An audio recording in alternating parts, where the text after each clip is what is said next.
જય માતાજી, જય શ્રી કૃષ્ણ.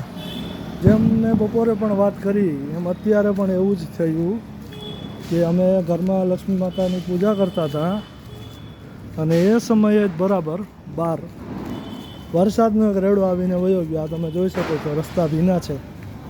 અમે અત્યારે હું ને પપ્પા દૂધ લેવા જઈ રહ્યા છીએ ઘર માટેનું. અને આ તમે જુઓ છો, જો અત્યારે રસ્તાનો માહોલ, આ ઘરે દીવા અને એવું કરેલું છે દિવાળી નિમિત્તે. સિરીઝ કે એવું નથી બહુ દેખાતું પણ છે. અને ઓલા ઘરે છે કલરવાળા દીવા, ગ્લાસ ને એવું બધું.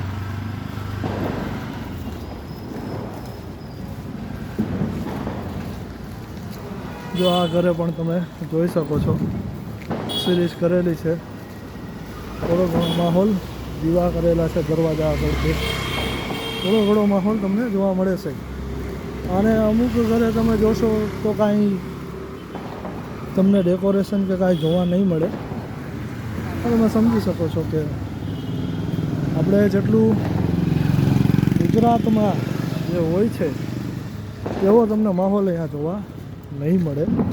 પણ તેમ છતાં દિવાળી જેવું થોડું ઘણું લાગી રહ્યું છે. અને તમને બેકગ્રાઉન્ડનો અવાજ ફટાકડાનો ફૂટતો હશે એ સંભળાતો હશે.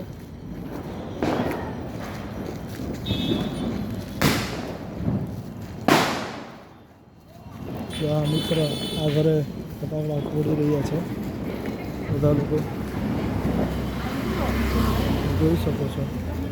આ લાઇબ્રેરી છે એટલે આ અંધારું ના બધું તમને જોવા મળે છે, બીજું કાંઈ નથી.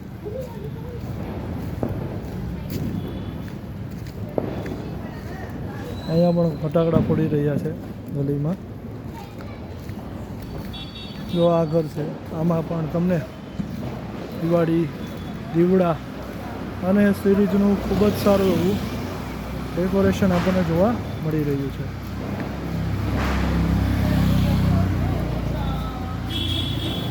પછી આગળ છે, પછી અહીંયા પણ જોવા મળે છે. તો ખૂબ જ એવું સારું ડેકોરેશન જોવા મળે છે.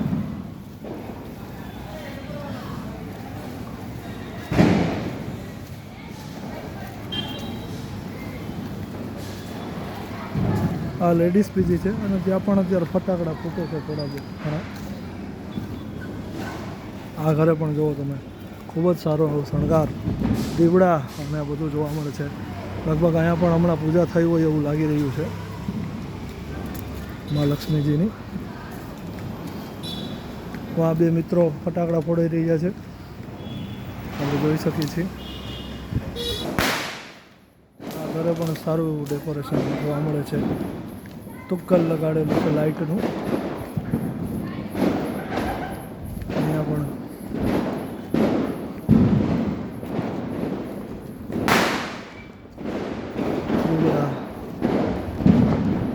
જોઈ શકો છો.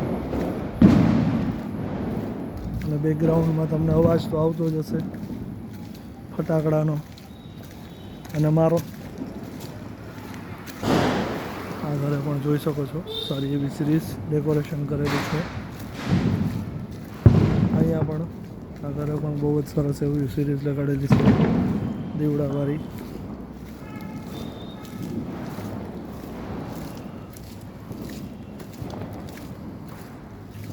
ટૂંકમાં એમ કહીએ તો બધા પોતપોતાની રીતે જેવી શક્તિ એવી ભક્તિના ભાવ સાથે દિવાળીની ઉજવણી કરી રહ્યા છે.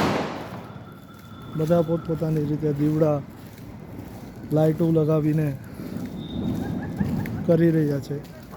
આ એ વસ્તુ અલગ છે કે આપણે ગુજરાતમાં આપણે આખી રાત આજે ફટાકડા, લાઇટો, બીજું આખી રાત ચાલુ રહેતી હોય છે.